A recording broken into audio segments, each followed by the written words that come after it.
Hello everyone, this is Cephalon and welcome to my Warframe video. Before we get started, if you enjoy Warframe build guides like this one, consider leaving a like and subscribe to my channel. It really helps me out and you'll never miss future guides.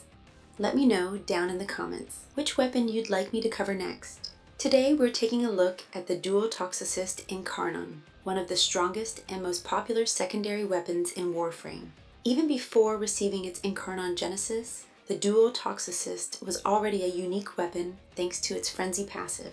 Landing a successful headshot activates Frenzy for 3 seconds, and every additional headshot refreshes the duration.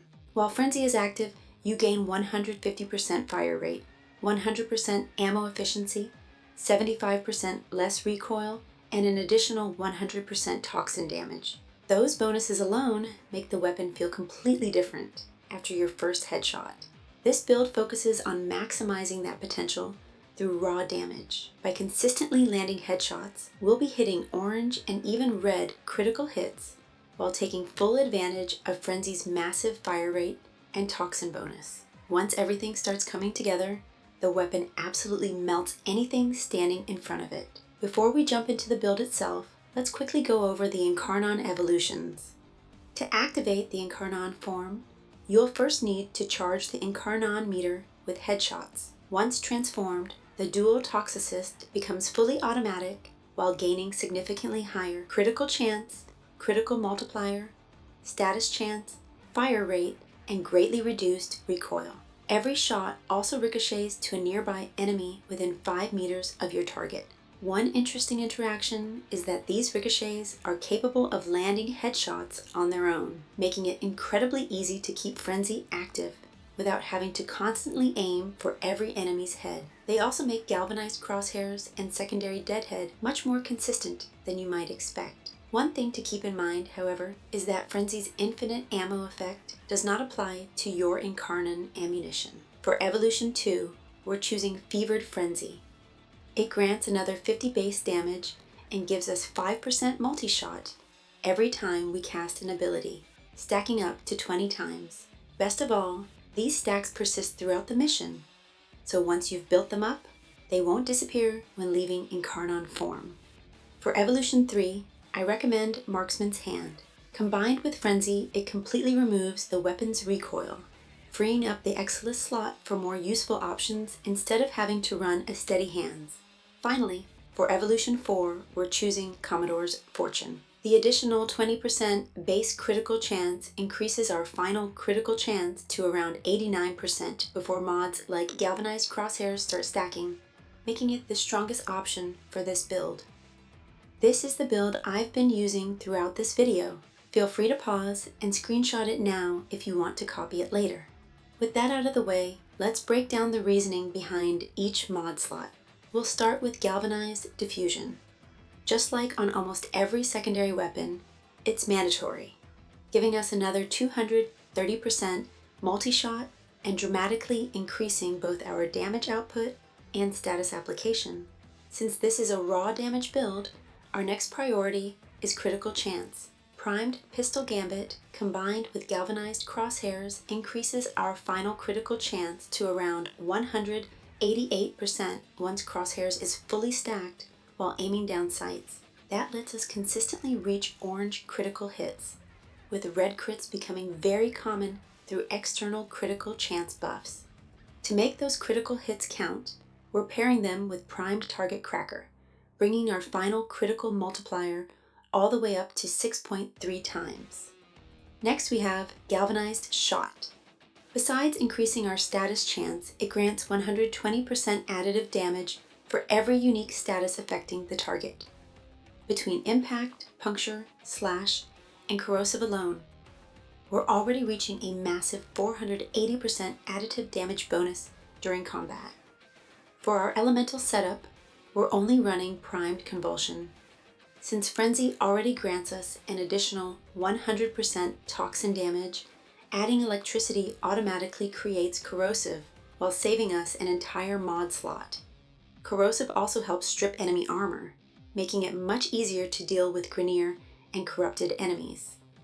To round out the build, we're using Lethal Torrent for even more fire rate and multi-shot, making the weapon feel significantly smoother while also increasing our overall damage output. Finally, we're running Merciless Gunfight. Punch Through has a unique interaction with the Dual Toxocyst's ricochets. Every enemy your bullets punch through can generate another ricochet instance, dramatically increasing the number of enemies you hit with every burst. Even the ricochet projectiles themselves benefit from Punch Through, extending both their reach and their overall crowd clearing potential. For our Exilis slot, we're using Spry Sights. Thanks to Marksman's Hand and the Frenzy passive, recoil is no longer an issue, so there's no real need to run steady aim. This slot really comes down to personal preference. I like Spry Sights for the additional movement speed while aiming, making the weapon feel a bit more mobile. But if you prefer tighter accuracy, targeting subsystem is another solid option to reduce the weapon's spread. For our Arcane, we're running Secondary Deadhead. Thanks to the ricochets frequently landing headshots on nearby enemies, building and maintaining stacks is surprisingly easy. On top of its additive damage bonus, it also grants an additional 1.3 times headshot multiplier, which stacks separately from the normal headshot multiplier for even more damage. Another excellent option is Secondary Fortifier. It removes Overguard incredibly quickly while granting it to your Warframe, making Eximus and Thrax enemies much easier to deal with while also providing a very noticeable survivability boost. It also doesn't require any stack management, making it a very comfortable alternative. Outside of the main build, there are several good alternatives depending on your preferences. If you prefer immediate damage, instead of stacking Galvanized Shot, simply replace it with Hornet Strike. Likewise, if you don't enjoy aiming down sights to maintain Galvanized Crosshairs, you can replace it with Hornet Strike as well for a much more relaxed playstyle. If you're primarily using the weapon against single targets, Merciless Gunfight loses a lot of its value. In that situation, I recommend Magnetic Might instead. It provides additional critical damage while adding magnetic damage, making it especially effective against Overguard enemies like Eximus units and Thrax. If you're lucky enough to own a Riven, the ideal combination is multi-shot, critical damage and damage. Critical chance, punch through, and fire rate are also excellent stats. Replacing mods is fairly straightforward.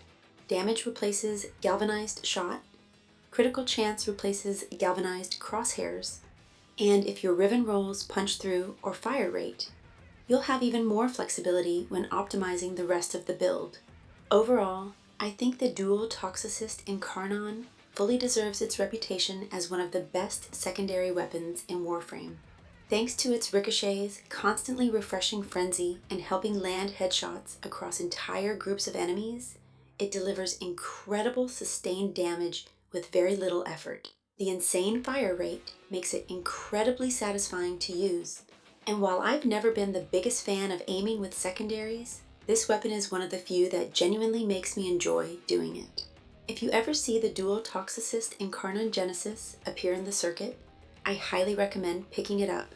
It's one of those weapons that completely changes once you unlock its Incarnon form, and it's absolutely worth adding to your arsenal. Thank you for watching. Remember to leave a like if you found this video helpful, and subscribe for more Warframe guides. See you in the next one. Tenno.